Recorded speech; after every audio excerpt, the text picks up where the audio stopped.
Di zaman dahulu kala, di tanah yang sekarang dikenal sebagai Israel, berdirilah seorang raja yang bijaksana dan penuh kebijaksanaan, Sulaiman.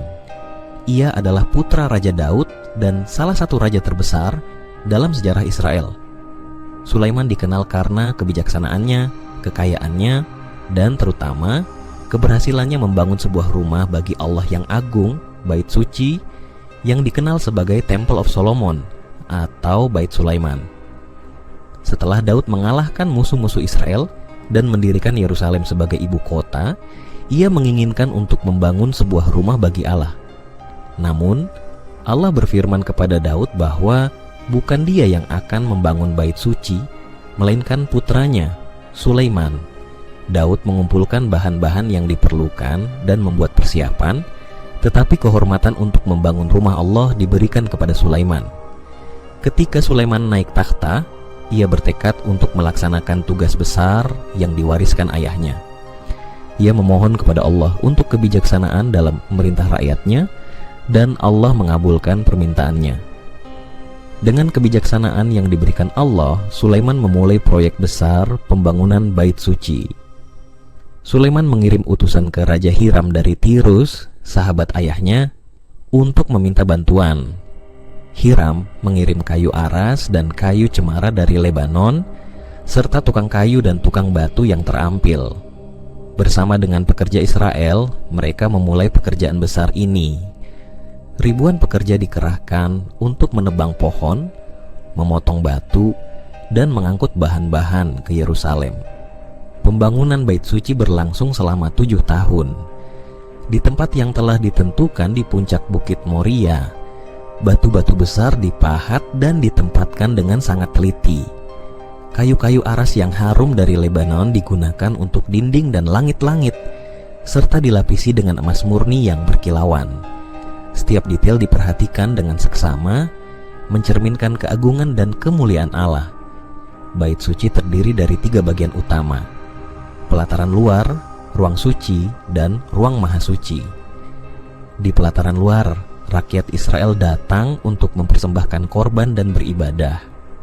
Ruang suci adalah tempat para imam melaksanakan tugas-tugas mereka, dan di ruang maha suci, yang hanya bisa dimasuki oleh imam besar, sekali setahun pada hari pendamaian, disimpan tabut perjanjian yang berisi 2 loh batu dengan 10 perintah Allah.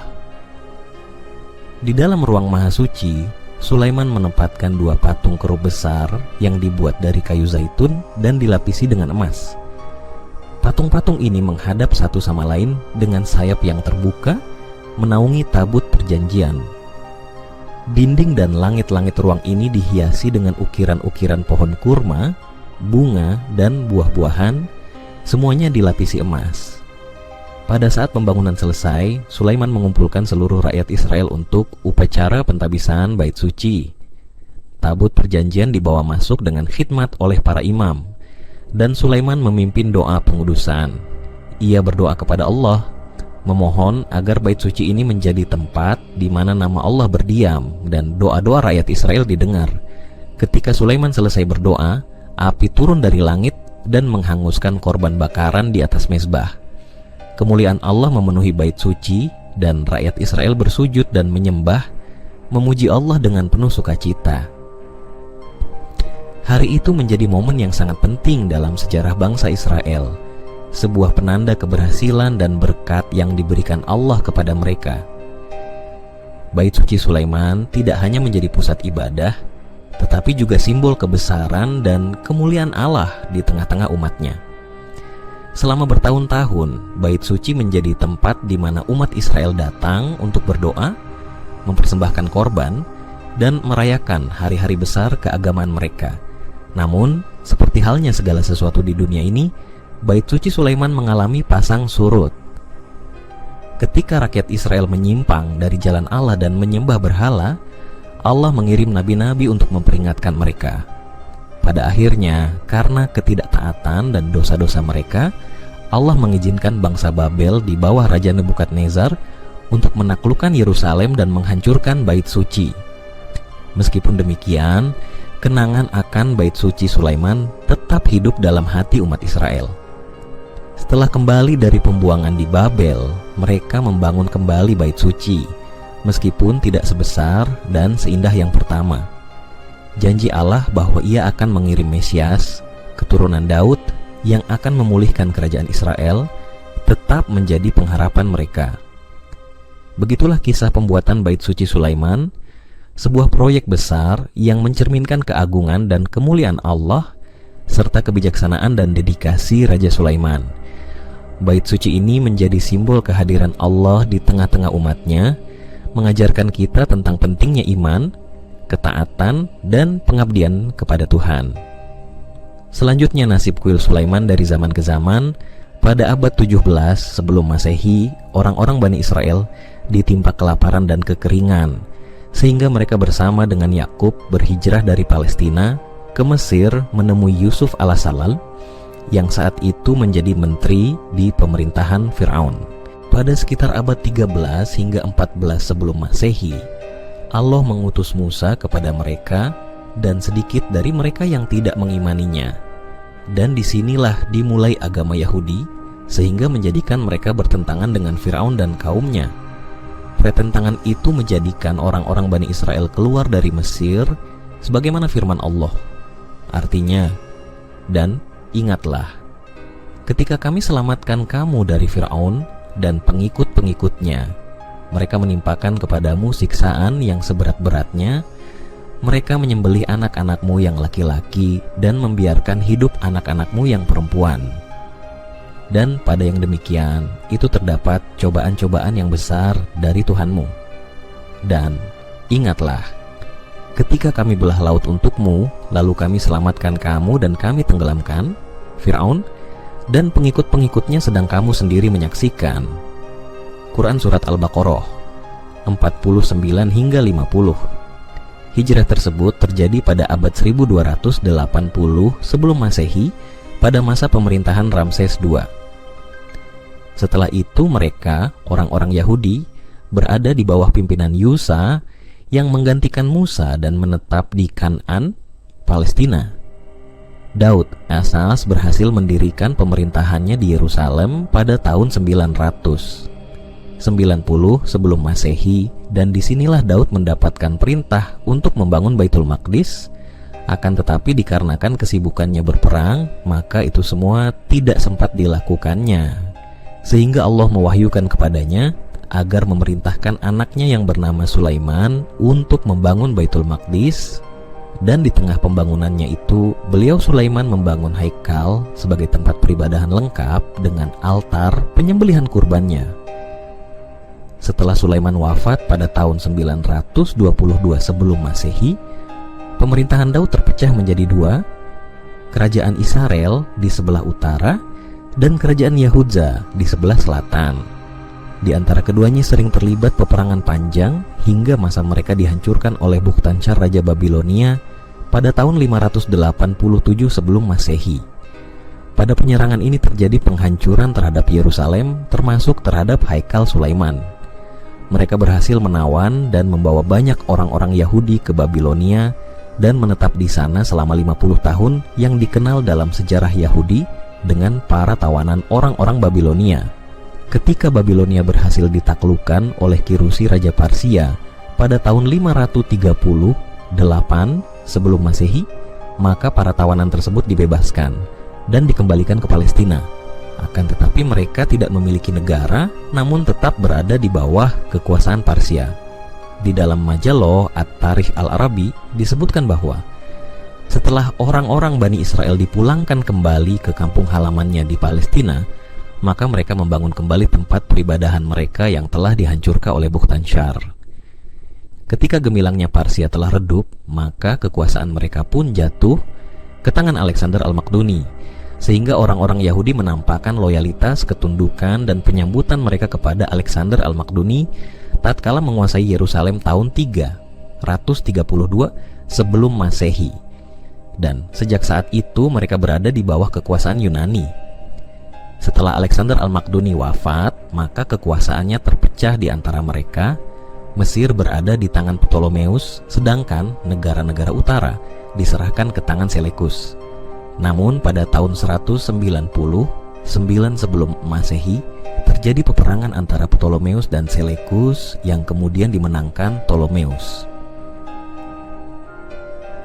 Pada tahun 198 sebelum Masehi, Yerusalem jatuh ke tangan Raja Suria yang bernama Antiochus, dan sejak saat itu terjadi berbagai fitnah, pemberontakan, dan peperangan berdarah di Yerusalem hingga masa kedatangan pemimpin Romawi yang bernama Pompei tahun 63 sebelum Masehi yang kemudian berhasil menguasai Yerusalem. Sejak saat itu Yerusalem berada di tangan kekuasaan orang-orang Romawi dan menjadikannya sebagai negara Romawi. Pada saat inilah Isa bin Maryam dilahirkan di kota Bethlehem di akhir pemerintahan Herodes pada tahun 37 hingga 40 Masehi. Dan sejak saat itu Yerusalem menjadi tempat yang memberikan kabar gembira tentang dakwah tauhid dan menjadi kota suci bagi orang-orang Nasrani. Ketika orang-orang Yahudi melakukan pembangkangan dan pemberontakan terhadap pemerintahan Romawi di Yerusalem, maka penguasa Romawi, Vespasian, mengutus anaknya yang bernama Titus untuk menghentikan pemberontakan tersebut. Titus pun melakukan penyerangan terhadap Yerusalem pada tahun 70 Masehi dan berhasil membunuh banyak orang-orang Yahudi, sehingga menyisakan Yerusalem menjadi kota yang hancur lebur dan porak-poranda untuk waktu yang sangat panjang, bahkan tidak dihuni kecuali oleh para penjaga dari para tentara Romawi. Kemudian orang-orang Yahudi mengadakan pemberontakan untuk yang kedua kalinya di Yerusalem antara tahun 132 dan 135 Masehi yang dikenal dengan pemberontakan Bar Kokhba. Akan tetapi penguasa Romawi berhasil memadamkan pemberontakan tersebut dan menghapus eksistensi Yerusalem dan membangun di atas sebelum Masehia sebuah kota baru yang dinamakan dengan Aelia Capitolina. Bahkan mereka tidak mengizinkan orang-orang Yahudi untuk menginjakkan kakinya di Mota Aelia sejak tahun 135 Masehi. Ketika pemerintahan Romawi terpecah menjadi dua dan Palestina masuk dalam kekuasaan Romawi Timur, Bizantium, maka Aelia berada di bawah kekuasaan Bizantium sejak abad 4 Masehi hingga tahun 614 Masehi, tatkala dikuasai oleh Sasani, Kisra Eberwitz, hingga kembali dikuasai oleh penguasa Bizantium yang bernama Heraklius tahun 627 Masehi.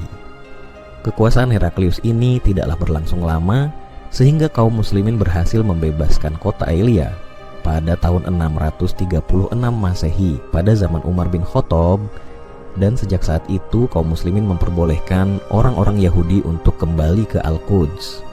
Majalah At-Tarikh Al-Arabi Juz 1 halaman 5114 sampai 5126. Dari penuturan di atas tampaklah bahwa haikal tersebut didirikan pada masa Sulaiman. Dan setelah sempurna pembangunan haikal tersebut oleh Sulaiman, ia mengalami kehancuran sebanyak 3 kali, yaitu ketika penyerbuan pasukan Bukhtansyar, Raja Babilonia pada tahun 587 sebelum Masehi, lalu berhasil dibangun kembali oleh orang-orang Yahudi setelah mereka dibebaskan oleh Kirusi Raja Parsia. Haikal kembali dihancurkan untuk kedua kalinya oleh Antiochus Raja Suria tatkala upayanya memadamkan fitnah yang dilakukan orang-orang Yahudi pada tahun 198, lalu kembali direnovasi untuk ketiga kalinya oleh Herodeus pada tahun 40 Masehi. Lagi-lagi haikal dihancurkan oleh Titus, pemimpin Romawi, tatkala menyerang Yerusalem dan menjadikan kota itu hancur lebur, bahkan tidak didiami kecuali oleh para penjaganya dari tentara-tentara Romawi. Adapun tentang letak haikal itu sendiri, sesungguhnya tidaklah terdapat dalil yang menunjukkan tempat didirikannya bangunan itu. Beberapa sumber menyebutkan bahwa bangunan itu terletak di luar pekarangan Masjidil Aqsa, sebelum Masehi. Yang lainnya menyebutkan bahwa tempatnya adalah di bawah kubah kuning. Sementara itu orang-orang Yahudi dan Nasrani berkeyakinan bahwa tempat haikal Sulaiman itu berada di puncak Al-Haikal atau Al-Haram As-Syarif, atau berada di bawah Baitul Maqdis. Karena itulah orang-orang Yahudi sejak beberapa tahun terakhir ini berusaha merobohkan Masjidil Aqsa untuk mencari haikal Sulaiman di bawahnya. Akan tetapi itu semua hanyalah akal-akalan yang dicari-cari oleh orang-orang Yahudi saja untuk menghancurkan Al-Quds dengan mengatakan bahwa mereka akan mengembalikan Haikal Sulaiman ke pangkuan mereka. Sebagaimana disebutkan di dalam berbagai sejarah kota Yerusalem, maka sebetulnya Haikal tersebut sudah betul-betul hancur dan porak-poranda tak berbekas saat terjadi penyerangan yang dilakukan oleh pasukan Romawi di bawah pimpinan Titus pada tahun 70 Masehi. Sebelum pada akhirnya Yerusalem berhasil dibebaskan oleh kaum muslimin pada masa pemerintahan Khalifah Umar bin Khattab pada tahun 15 Hijriah. Catatan sejarah mengungkapkan pertemuan Sulaiman dengan Ratu Saba berdasarkan penelitian yang dilakukan negeri tua Saba di Yaman Selatan. Penelitian yang dilakukan terhadap reruntuhan mengungkapkan bahwa seorang ratu yang pernah berada di kawasan ini hidup antara 950 hingga 1000 sebelum Masehi dan melakukan perjalanan ke utara ke Yerusalem. Menurut sebagian riwayat, Saba adalah julukan yang diberikan kepada raja-raja yang memerintah di Yaman Selatan. Berdasarkan keterangan Al-Quran ataupun kisah-kisah yang terdapat dalam versi Yahudi dan Nasrani, Sulaiman Absalomon memiliki kerajaan yang sangat istimewa. Kerajaannya dibangun dengan menggunakan ilmu teknologi yang sangat maju di masanya. Di istananya terdapat berbagai karya seni dan benda-benda berharga yang mengesankan bagi semua yang menyaksikannya. Pintu gerbang istana terbuat dari gelas. Penyebutan Al-Quran mengenai Ratu Bilqis yang menyingkapkan pakaiannya karena mengira hal itu adalah air, dan ternyata kaca menunjukkan hal itu. Istana Nabi Sulaiman disebut dengan nama Solomon Temple, istana atau kuil Sulaiman dalam literatur bangsa Yahudi. Saat ini, keberadaan istana Sulaiman sudah tidak ada karena runtuh, kecuali hanya tembok sebelah barat yang tersisa dari bangunan kuil atau istana yang masih berdiri. Oleh orang Yahudi, sisa bangunan kuil itu dinamakan dengan Wailing Wall atau tembok ratapan. Dalam beberapa riwayat, hancurnya istana Sulaiman itu bukan karena runtuh, tetapi diruntuhkan oleh orang-orang Yahudi yang sombong dan angkuh. Hal ini dijelaskan dalam Al-Quran surah Al-Isra ayat 4-7. Dalam hikayat lain disebutkan bahwa istana Sulaiman menempati area yang sangat luas dan megah. Konon, pintu istana terbuat dari kayu zaitun dan cemara, lantainya terbuat dari kaca dan emas. Warna bangunannya berwarna-warni seperti biru, ungu, hijau, kuning, dan lainnya. Dalam versi Yahudi disebutkan bahwa warna biru mewakili langit, sedangkan merah mewakili bumi. Ungu, kombinasi dua warna, merupakan pertemuan dari langit dan bumi. Selain istana Sulaiman, konon di lingkungan istana terdapat bangunan lainnya, seperti gapura yang terletak di sebelah barat daya. Istana Ratu Bilqis sebelum Masehi dan istana Sulaiman memiliki 32 pilar di pintu gerbangnya. Selain itu, ada pula ruang pengadilan, tempat tinggal para rahib, pintu masuk ke kuil, lapangan atau alun-alun, dan lain sebagainya. The Dome of Rock. Ada versi yang menarik mengenai keberadaan istana Sulaiman. Konon, salah satu kekerasan sikap Yahudi untuk merebut Palestina dan menghancurkan Al-Aqsa disebabkan oleh keberadaan istana Sulaiman tersebut. Menurut versi Yahudi, kuil Sulaiman merupakan lambang kekuatan sehingga sangat berguna dalam situasi terkini di dunia internasional. Mereka meyakini bahwa fondasi kuil Sulaiman berada di Masjid Al-Aqsa. Namun, karena sudah roboh, kuil ini tidak bisa dibangun kembali. Mengapa Yahudi ngotot ingin menghancurkan Al-Aqsa? Konon, bukan Al-Aqsa yang dijadikan persoalan, melainkan simbol dari kuil Sulaiman itu sebelumnya. Satu-satunya tempat yang bagus untuk pembangunan kuil itu terletak di Bukit Zaitun, di antara Masjid Al-Aqsa dan The Dome of Rock. Di tempat ini pemandangannya sangat bagus. Pembangunan kuil itu dianggap sangat penting oleh pihak Yahudi, terutama pengakuan atas bangsa Yahudi. Konon, kuil Sulaiman terletak di sebelah selatan Dome of the Rock, yaitu masjid yang dibangun oleh Khalifah Al-Walid dari dinasti Umayyah. Tempat ini pernah dipakai salat oleh Khalifah Umar bin Khattab. Ia kemudian meletakkan sebuah batu, The Rock. Lalu dibangun kubah yang kemudian dikenal dengan nama The Dome of Rock di atas batu itu oleh Abdul Malik. Konflik Israel dan Palestina tak kunjung reda sejak Zionis Yahudi menduduki tanah Palestina di akhir tahun 1920. Israel terus melakukan ekspansi wilayah dengan berbagai cara, mengambil paksa bahkan mengusir warga Palestina dari rumahnya. Akhir-akhir ini, konflik antara Israel dan Palestina makin memanas. Beredar isu Israel incar Masjid Aqsa Palestina terkait harta karun sakral Raja Sulaiman. Bagi pemeluk tiga agama yakni Islam, Nasrani, dan Yahudi, Nabi Sulaiman punya tempat tersendiri. Kitab suci ketiga agama tersebut sama-sama meyakini keberadaan Sulaiman di masa lalu sebagai nabi dan raja yang konon disegani oleh semua makhluk hidup. Tak hanya manusia, bahkan binatang, tumbuhan, dan angin pun tunduk kepadanya. Semua ini tercantum dalam kitab suci seperti dikutip dari intasari.grid.id. Binatang, tumbuhan, dan angin tunduk padanya. Inilah harta karun sakral Raja Sulaiman yang paling dicari-cari. Selain itu, meski sudah beratus tahun lamanya, nama tersebut mungkin masih menyisakan tanda tanya besar, di mana sebagian orang meyakini harta Sulaiman masih ada dan disembunyikan di suatu tempat seperti harta karun. Bahkan ini tercatat dalam sebuah kitab suci bernama Tawarikh II yang di dalamnya tertulis, sekarang berat emas yang datang ke Salomon dalam satu tahun adalah 630 dan 6 talenta emas. Selain itu ia memiliki pedagang, dan dari pedagang perdagangan rempah-rempah, dan dari semua raja-raja Arab, dan dari para gubernur negara. Selain itu tercatat pula bahwa Raja Salomo membuat 200 sasaran emas yang dipatahkan. 600 shikal emas pergi ke satu sasaran, dan dia membuat 300 tamang dari emas yang dipukuli. 3 pound emas pergi ke satu perisai, dan raja menempatkan mereka di rumah hutan Lebanon. Selain itu, raja membuat takhta besar dari gading dan melapisinya dengan emas terbaik. Dan semua bejana minuman Raja Salomo adalah emas, dan semua bejana rumah hutan Lebanon adalah dari emas murni. Tidak ada yang perak. Itu tidak ada yang dicatat pada zaman Salomo.